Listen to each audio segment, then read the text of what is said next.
Bonjour tout le monde, je suis Marinette. Récemment, j'ai lu un article de témoignage d'expérience.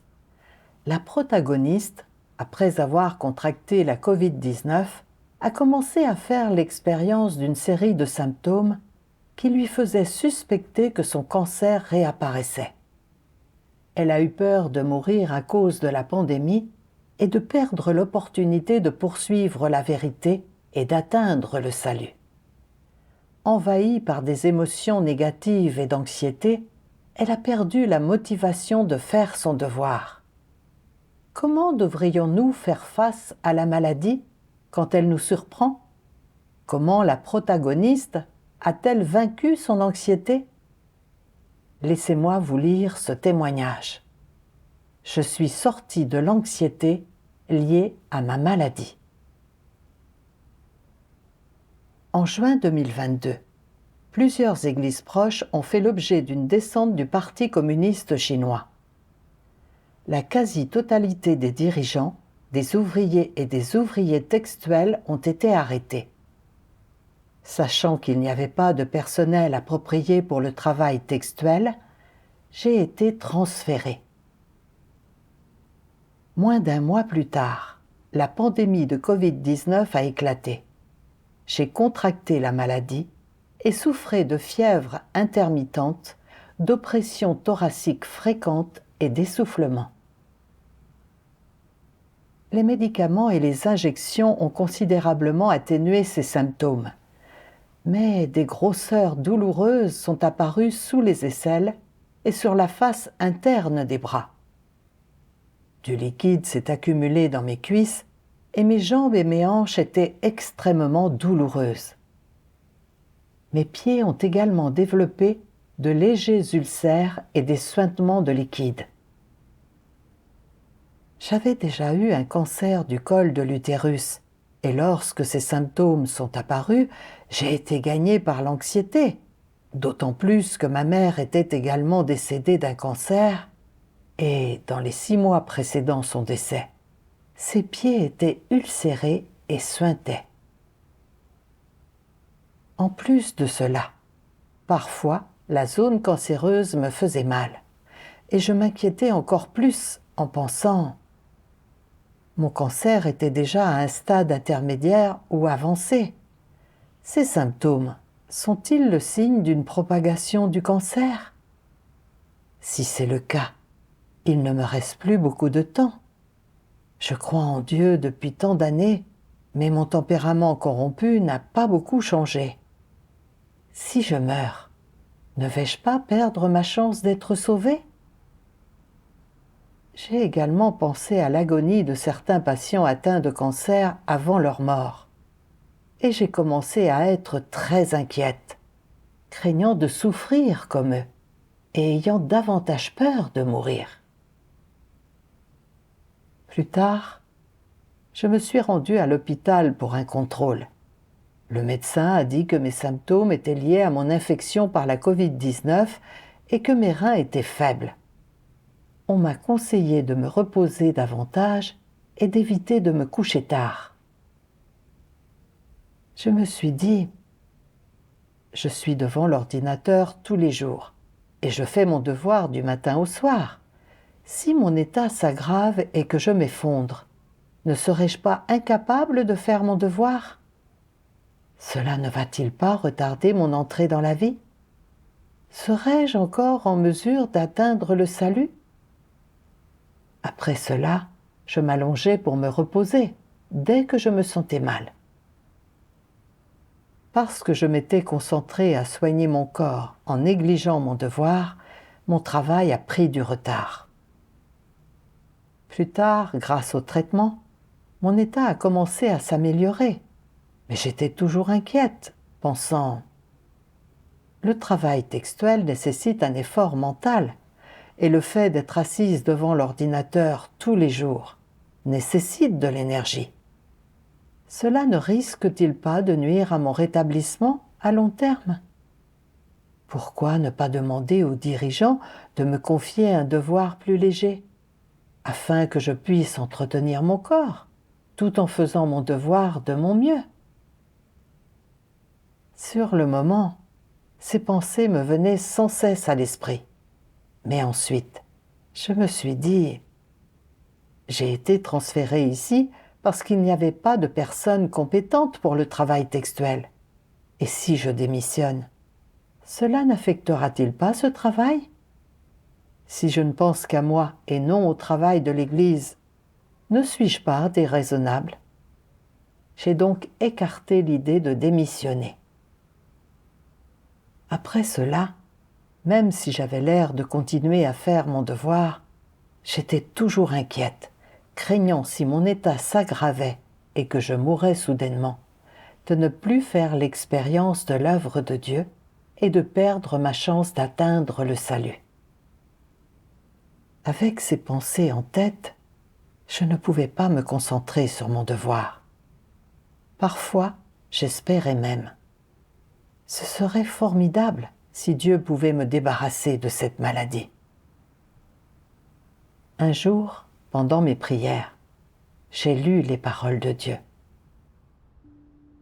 Dieu Tout-Puissant dit : si la maladie te frappe, et quelle que soit ta compréhension de la doctrine, tu restes incapable de la surmonter, ton cœur éprouvera toujours du désarroi, de l'angoisse et de l'inquiétude. Et non seulement tu seras incapable de faire face à la situation calmement, mais ton cœur sera aussi rempli de plaintes. Tu te demanderas constamment : pourquoi personne d'autre n'est-il atteint de cette maladie ? Pourquoi me faire contracter cette maladie ? Comment cela m'est-il arrivé ? C'est parce que je n'ai pas de chance et que j'ai un mauvais destin.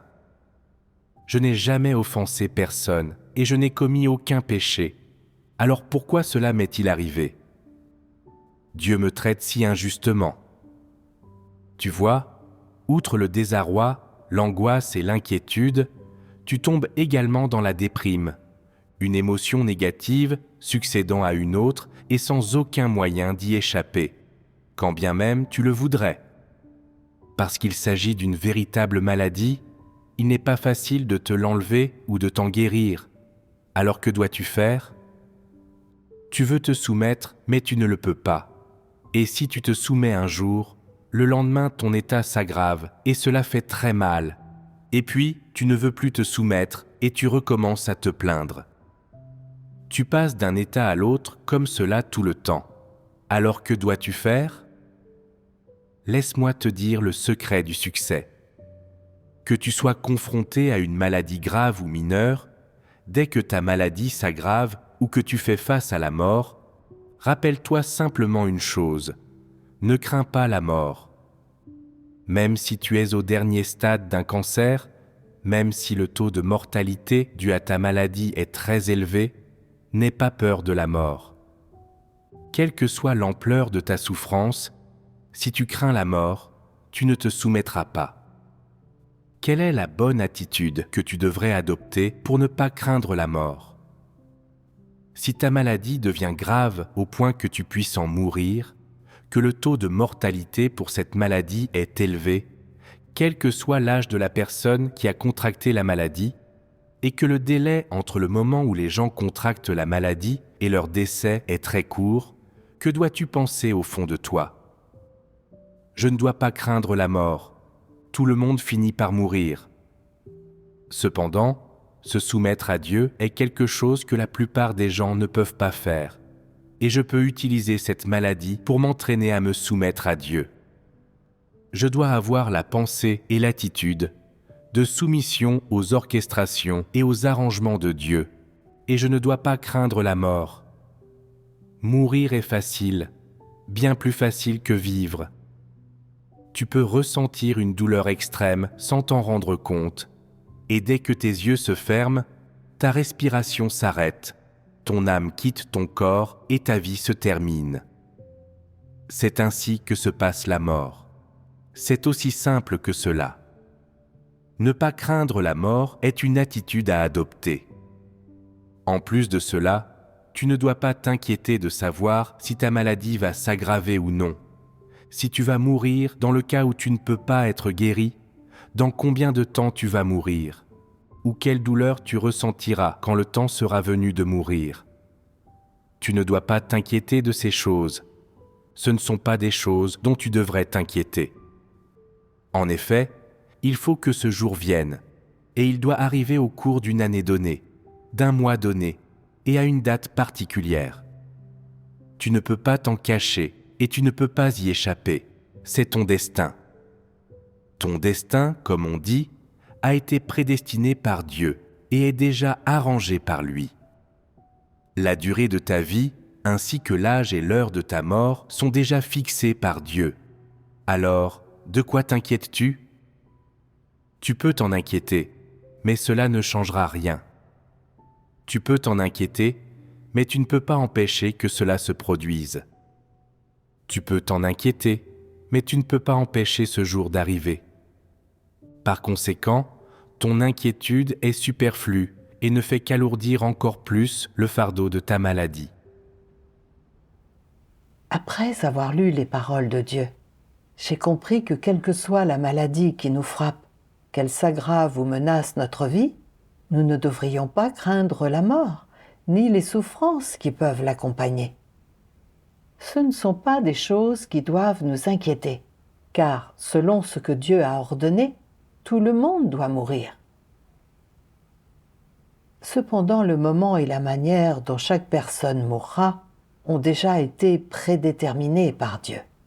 Personne ne peut s'y soustraire ou y échapper.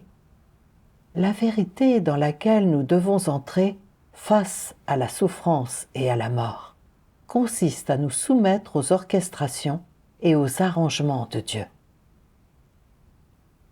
Or, je ne comprenais pas vraiment la souveraineté et les arrangements de Dieu, et j'avais toujours voulu échapper à cette situation. Sachant que mon cancer en était déjà à un stade intermédiaire ou avancé, et que mon corps présentait des symptômes inquiétants, je craignais que mon état ne s'aggrave et que je ne meure subitement. Je n'ai donc cessé de vouloir faire un devoir plus facile. En réalité, que le devoir soit fatigant ou facile, qu'il draine de l'énergie ou non, il ne détermine pas la vie ou la mort d'une personne. Tout cela est déterminé par ce que Dieu ordonne et arrange. Par exemple, je connais des personnes qui semblaient fortes et en bonne santé, ne souffrant d'aucune maladie, et qui occupaient des postes faciles et non épuisants, mais qui sont décédées très jeunes. Certaines personnes, bien qu'affaiblies et malades, et vivant dans des conditions difficiles, vivent jusqu'à 80 ou 90 ans. Cela prouve que la vie et la mort d'une personne ne sont pas liées à ses conditions objectives. Lorsqu'une personne atteint la durée de vie prévue par Dieu, elle meurt inévitablement.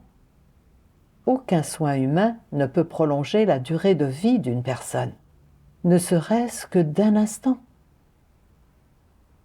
Surtout quand j'ai vu les paroles de Dieu disant « Mourir est facile, bien plus facile que vivre.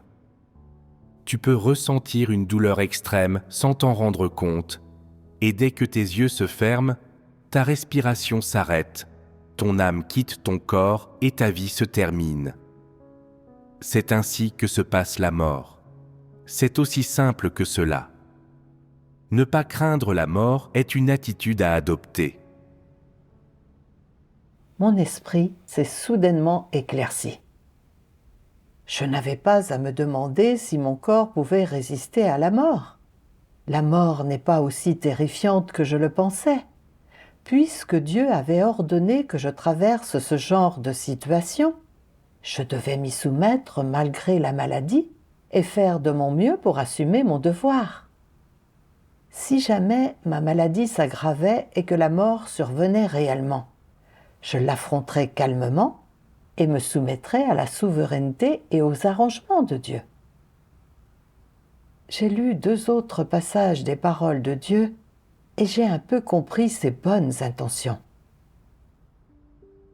Dieu Tout-Puissant dit « Lorsque Dieu fait en sorte que quelqu'un contracte une maladie, qu'elle soit grave ou mineure, Son but n'est pas de te faire ressentir les tenants et les aboutissants de la maladie, le mal que la maladie te fait, les souffrances et les difficultés que la maladie te cause, et la profusion de sentiments qu'elle te fait ressentir.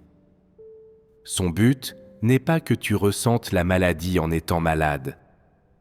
Son but est plutôt que tu tires les leçons de la maladie, que tu apprennes à ressentir les intentions de Dieu, que tu connaisses les tempéraments corrompus que tu révèles et les mauvaises attitudes que tu adoptes envers Dieu lorsque tu es malade, et que tu apprennes comment te soumettre à la souveraineté et aux arrangements de Dieu, afin que tu puisses parvenir à une véritable soumission à Dieu et être capable de rester ferme dans ton témoignage. C'est absolument essentiel. Dieu souhaite te sauver et te purifier par la maladie. Que souhaite-t-il purifier chez toi? Il souhaite purifier tous tes désirs et exigences extravagants envers lui, et même purifier les divers plans, jugements et projets que tu fais à tout prix pour survivre et vivre. Dieu ne te demande pas de faire des projets, il ne te demande pas de juger, et il ne te permet pas d'avoir des désirs extravagants à son égard. Il exige seulement que tu te soumettes à lui et que, dans ta pratique et l'expérience de soumission, tu connaisses ta propre attitude envers la maladie et que tu connaisses ton attitude vis-à-vis de ces conditions physiques qu'il te donne, ainsi que tes propres souhaits personnels. Lorsque tu apprends à connaître ces choses, tu peux alors comprendre à quel point il est bénéfique pour toi que Dieu ait arrangé les circonstances de la maladie pour toi et qu'il t'ait donné ces conditions physiques, et tu peux ressentir à quel point elles sont utiles pour changer ton tempérament, pour que tu atteignes le salut et pour ton entrée dans la vie. C'est pourquoi, lorsque la maladie se présente, il ne faut pas toujours te demander comment y échapper, la fuir ou la rejeter. Peu importe à quelle épreuve tu te retrouves confronté, tu dois la traiter comme un fardeau que Dieu t'a donné. Considérons que certaines personnes sont atteintes d'une maladie grave et souffrent de douleurs insupportables, et que certaines risquent même la mort.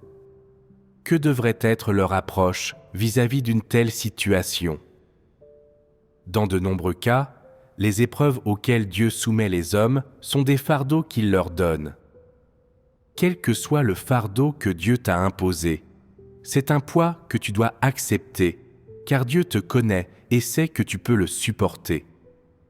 Le fardeau que Dieu te donne ne sera pas excessif par rapport à ta stature et à ta capacité de résistance, et il ne fait donc aucun doute que tu seras capable de le supporter. Peu importe le fardeau que Dieu te donne, peu importe l'épreuve, n'oublie pas une chose, que tu comprennes ou non les intentions de Dieu, et que tu reçoives ou non l'éclairage et l'illumination du Saint-Esprit après avoir prié, que ce soit ou non Dieu qui te discipline ou t'envoie un avertissement à travers cette épreuve. Il n'est pas important que tu ne comprennes pas.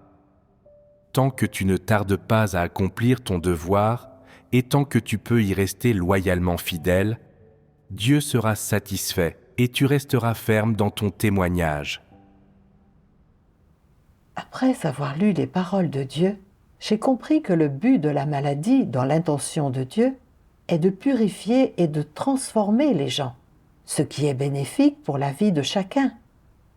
Dieu espère que les gens seront capables de se soumettre, de réfléchir à leur propre corruption et à leur rébellion, de chercher la vérité pour y remédier, et de faire également leur devoir avec loyauté dans la maladie.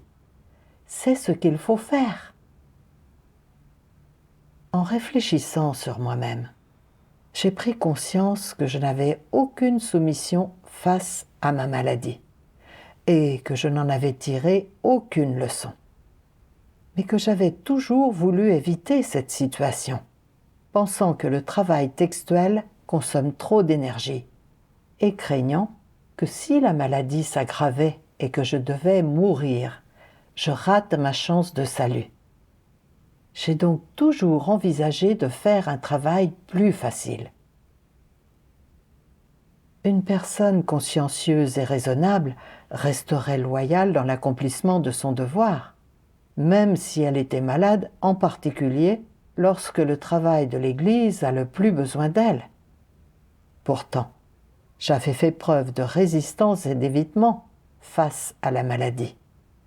J'avais manqué de loyauté et de soumission envers Dieu. Et je n'avais pensé qu'à mes propres intérêts. En y réfléchissant, j'ai voulu me repentir.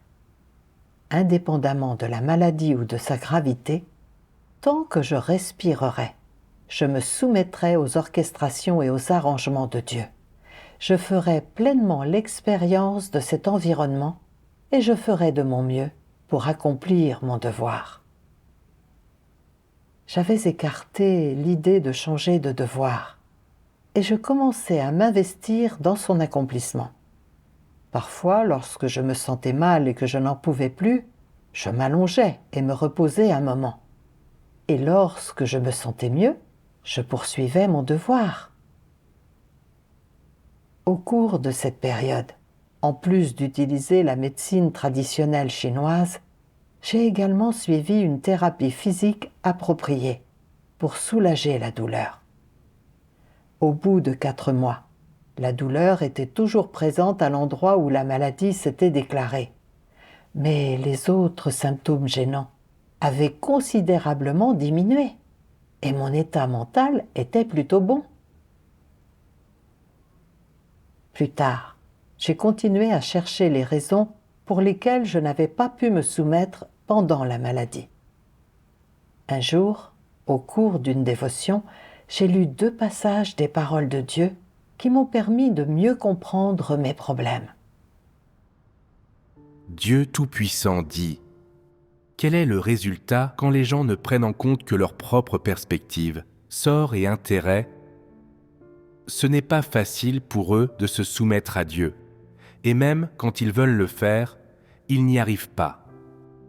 Les gens qui accordent beaucoup d'importance à leur propre perspective, sort et intérêt sont toujours en train de scruter pour voir si l'œuvre de Dieu est bénéfique à leur perspective, à leur sort, et leur permettra d'obtenir des bénédictions. Finalement, quel est le résultat de leur examen approfondi ? Ils ne font que se rebeller contre Dieu et s'opposer à lui. Même quand ils insistent pour accomplir leur devoir, ils le font de manière superficielle, avec un état d'esprit négatif. Dans leur cœur, ils ne pensent qu'à la façon dont ils peuvent profiter et ne pas être du côté des perdants. Telles sont leurs motivations quand ils accomplissent leur devoir. Et en faisant cela, ils essaient de marchander avec Dieu. Ils ne pensent jamais au travail de l'Église, ni aux intérêts de la maison de Dieu. Ils conspirent toujours pour eux-mêmes. Ils prévoient en permanence en faveur de leurs propres intérêts, de leur propre orgueil et statut. Et non seulement ils accomplissent leur devoir de façon médiocre, mais ils retardent et affectent aussi le travail de l'Église. N'est-ce pas là s'égarer et négliger leur devoir ? Si quelqu'un n'a toujours en tête que ses propres intérêts et perspectives lorsqu'il accomplit son devoir, et qu'il n'accorde pas d'attention au travail de l'Église ou aux intérêts de la maison de Dieu, alors cela n'est pas accomplir un devoir. C'est de l'opportunisme, c'est faire les choses pour son propre bénéfice et pour obtenir des bénédictions pour soi-même. De cette façon, la nature qui sous-tend l'accomplissement de son devoir change. Il s'agit simplement de conclure un accord avec Dieu et de vouloir utiliser l'accomplissement de son devoir pour atteindre ses propres objectifs. Cette façon de faire risque fortement de perturber le travail de la maison de Dieu. Si cela ne cause que des pertes mineures au travail de l'Église, alors il y a encore une possibilité de rédemption et il peut toujours avoir la possibilité d'accomplir son devoir, plutôt que d'être exclu. Mais si cela cause de grandes pertes au travail de l'Église et qu'il encourt la colère de Dieu et des gens, alors il sera révélé et éliminé, sans autre possibilité d'accomplir son devoir. Certains sont renvoyés et éliminés de cette manière. Pourquoi sont-ils éliminés? En avez-vous trouvé la cause première? La cause première est qu'ils considèrent toujours leurs propres gains et pertes, se laissent emporter par leurs propres intérêts, sont incapables de se rebeller contre la chair et n'ont pas du tout une attitude de soumission envers Dieu, si bien qu'ils ont tendance à se comporter de manière irréfléchie. Ils croient en Dieu uniquement pour obtenir du profit, de la grâce et des bénédictions, et absolument pas pour gagner la vérité, de sorte que leur croyance en Dieu échoue. C'est la racine du problème. Pensez-vous qu'il soit injuste de les révéler et de les éliminer? Ce n'est pas du tout injuste, c'est entièrement déterminé par leur nature. Quiconque n'aime pas la vérité ou ne poursuit pas la vérité sera finalement révélé et éliminé. Ce n'est pas un hasard si les antéchrists sont capables de faire leur devoir. De manière absolue, ils accomplissent leur devoir avec leurs propres intentions et buts et le désir de gagner des bénédictions. Quel que soit le devoir qu'ils font, leur but et leur attitude sont bien entendu inséparables du gain de bénédiction, d'une bonne destination, de bonnes perspectives et du destin de qualité auquel ils pensent et qui les préoccupe jour et nuit. Ils sont semblables à des hommes d'affaires qui ne parlent de rien d'autre que de leur travail. Quoi que fassent les antéchrists, tout est lié à la gloire, au gain et au statut. Tout est lié au gain de bénédiction, de perspective et d'un destin. Au fond, leur cœur est empli de telles choses. Telle est la nature essence des antéchrists. C'est précisément à cause de ce genre de nature essence que les autres sont capables de voir clairement que leur fin ultime est d'être éliminés. Dieu expose que les antéchrists font leur devoir, non pas pour expérimenter l'œuvre de Dieu et gagner la vérité, mais pour profiter de l'occasion d'accomplir leur devoir pour poursuivre leurs propres intérêts et exiger les bénédictions du royaume des cieux. Parce que les intentions des antéchrists dans l'accomplissement de leur devoir sont mauvaises, lorsqu'ils rencontrent des environnements qu'ils croient préjudiciables à leur perspective et à leur destination, il leur est difficile de se soumettre. Même s'ils semblent s'acquitter de leur devoir, ils ne font qu'agir machinalement, causant des pertes au travail de l'Église et créant des obstacles et des perturbations. En outre, ils manquent constamment d'un cœur repentant et sont finalement révélés et éliminés par Dieu. Dans ma maladie, moi aussi, je pensais à mes perspectives et à ma destination, sans tenir compte du travail de l'Église. Dans ces églises, j'étais la seule à faire du travail textuel, mais j'avais peur que cet effort nuise à ma santé, craignant que si mon état s'aggravait et que je mourrais, je manque la chance d'être sauvé. J'avais donc voulu me soustraire à mon devoir et passer à un autre plus facile. En réalité, ma maladie n'était pas si grave.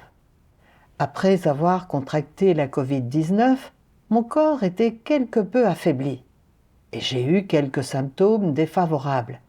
Mais le fait de me reposer pendant un certain temps lorsque je me sentais mal m'a aidé. Pourtant, je n'arrêtais pas de penser à mon propre corps, ce qui retardait le travail. J'étais vraiment égoïste et méprisable, sans conscience ni raison. J'ai pensé à ceux qui avaient été révélés et éliminés. Certains avaient fait preuve de zèle au départ, et s'étaient dépensés sans compter, mais ils n'avaient pas poursuivi la vérité et n'avaient cherché que les bénédictions. Confrontés à la maladie et à la mort, voyant leurs espoirs de bénédiction anéantis, ils s'étaient mis à se plaindre, à être négatifs et négligents. Et ils avaient même abandonné leur devoir, quittant et trahissant Dieu. Mon point de vue sur la poursuite était identique au leur, et si je ne me repentais pas, je finirais par être éliminé comme eux. Un jour, j'ai senti que la douleur à l'endroit du cancer s'aggravait, et j'ai recommencé à avoir des idées folles en me disant « Le cancer s'est-il propagé à l'ensemble de mon corps ?» J'ai eu très peur, et je me suis dit « Même si le cancer s'est propagé, je me soumettrai aux arrangements souverains de Dieu. » Je me suis rendue à l'hôpital pour un examen et le médecin a déclaré qu'il n'y avait qu'une légère inflammation locale, sans cellules cancéreuses, et m'a suggéré de poursuivre le traitement par la médecine traditionnelle chinoise. En regardant les résultats des tests, j'ai su que c'était la miséricorde de Dieu à mon égard et que Dieu me donnait une chance de vivre pour que je puisse me repentir et changer. Au cours de mes dévotions, j'ai lu un passage des paroles de Dieu qui m'est allé droit au cœur.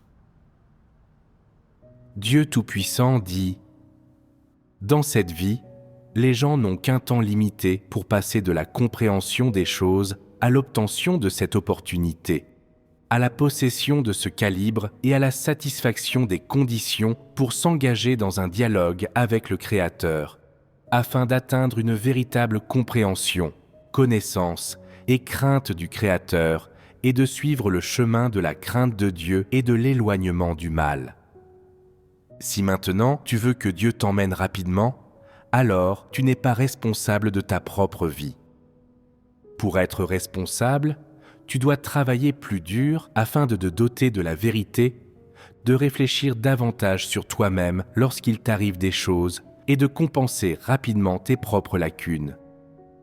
Tu dois arriver à pratiquer la vérité, à agir en accord avec les principes, à entrer dans la vérité-réalité, à en savoir plus sur Dieu, à pouvoir connaître et comprendre les intentions de Dieu et à ne pas vivre ta vie en vain. Tu dois arriver à savoir où se trouve le Créateur, quelles sont ses intentions et comment le Créateur exprime sa joie, sa colère, son chagrin et son bonheur. Même si tu ne peux pas parvenir à une conscience plus profonde ou à une connaissance complète, tu dois au moins posséder une compréhension de base de Dieu, ne jamais trahir Dieu, être fondamentalement compatible avec Dieu, faire preuve de considération envers Dieu, offrir une consolation fondamentale à Dieu et faire ce qui est approprié et fondamentalement réalisable pour un être créé. Ce ne sont pas des choses faciles. Dans le processus d'accomplissement de leurs devoirs, les gens peuvent progressivement se connaître eux-mêmes et ainsi connaître Dieu. Ce processus est en fait une interaction entre le Créateur et les êtres créés, et ce doit être un processus qui mérite d'être rappelé tout au long de sa vie. Ce processus est quelque chose que les gens doivent pouvoir apprécier, plutôt qu'un processus douloureux et difficile. Par conséquent, les gens devraient chérir les jours et les nuits, les années et les mois passés à accomplir leurs devoirs. Ils devraient chérir cette phase de la vie et ne devraient pas la considérer comme une charge ou un fardeau. Ils devraient savourer et acquérir une connaissance expérientielle de cette étape de leur vie. Alors, ils atteindront une compréhension de la vérité et vivront une ressemblance humaine. Ils posséderont un cœur qui craint Dieu et feront de moins en moins le mal. Grâce aux paroles de Dieu, j'ai trouvé un chemin pour pratiquer et entrer dans la vérité.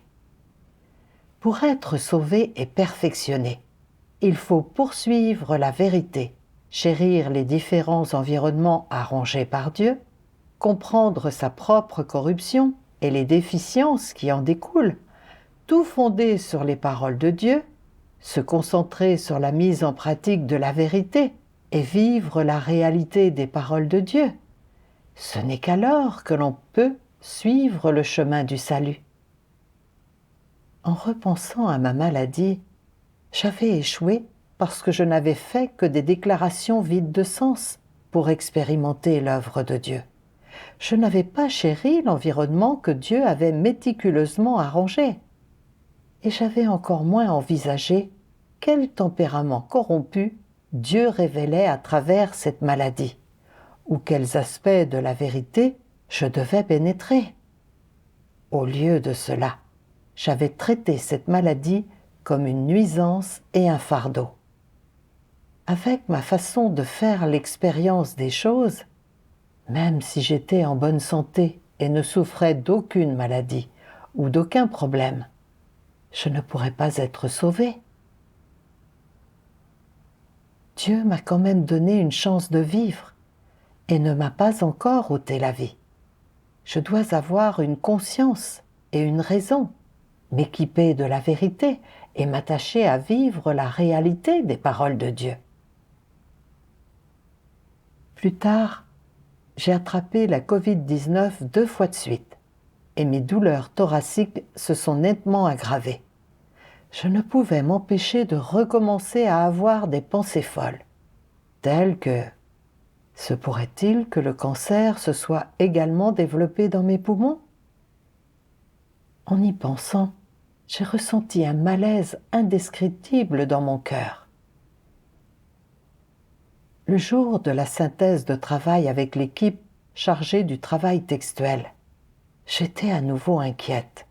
Je pensais « Je viens à peine de me rétablir. Que se passera-t-il si je suis à nouveau infectée lorsque je sortirai ? Mon corps ne peut pas supporter de souffrances supplémentaires. » Je voulais demander aux dirigeants d'y aller à ma place.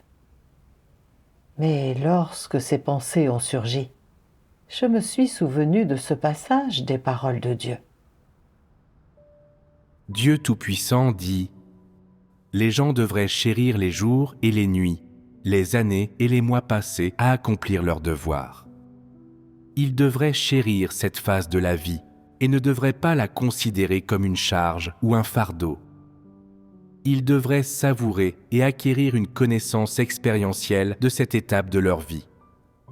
Alors, ils atteindront une compréhension de la vérité et vivront une ressemblance humaine. Ils posséderont un cœur qui craint Dieu et feront de moins en moins le mal. » En réfléchissant aux paroles de Dieu, je me suis calmée peu à peu. J'ai pris conscience que ma maladie n'avait pas encore vraiment mis ma vie en danger et que ce n'était qu'une douleur dans la poitrine. J'ai réfléchi à mon désir de me soustraire à mon devoir pour des raisons de gêne physique.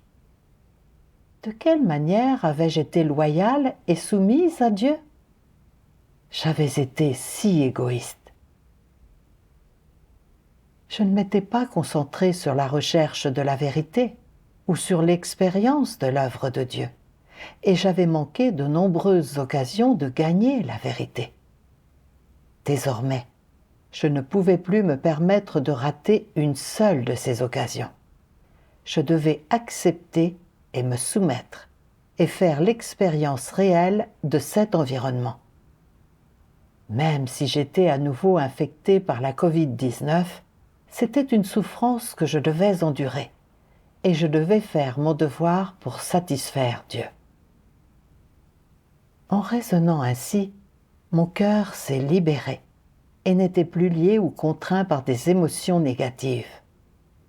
Après avoir mis tout mon cœur dans l'accomplissement de mon devoir, j'ai senti que j'avais des bases solides et que j'étais en paix.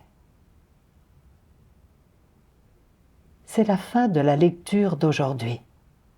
Je me demande quelle compréhension et prise de conscience vous avez obtenue après l'avoir écoutée. N'hésitez pas à partager vos pensées dans les commentaires et à discuter avec nous. Merci d'avoir suivi et à la prochaine.